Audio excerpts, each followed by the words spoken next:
बालासाहेबजी हरण वय वर्ष 62 या वयात राज्य स्तरावर जी योगासनाची स्पर्धा होती त्यामध्ये त्यांनी सहभाग घेतला आणि पूर्ण महाराष्ट्रातून 18 स्पर्धक यामध्ये सहभागी झाले होते। त्यामध्ये 3-4 नंबर पर्यंत जाण्याचा प्रयत्न त्यांनी केला।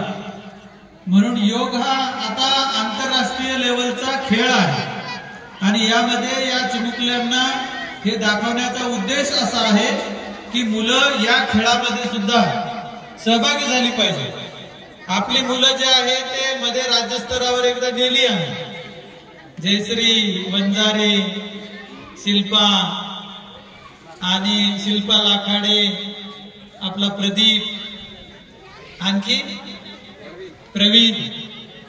तर आपण अवाक होऊन जाईल इतक्या चांगल्या पद्धतीने छोटी छोटी मुलं ही आसनं करतात की ज्याचा आपल्याला आश्चर्य वाटते की स्प्रिंग सारखं इतकंही शरीर वाकू शकतं आणि ते वाकावं यासाठी आपण आपल्या मुलांना प्रेरणा द्यावं, प्रोत्साहन द्यावं आणि राज्य स्तरापर्यंत ही मुलं कशी जातील यासाठी प्रयत्न करावं। पुढचं गीत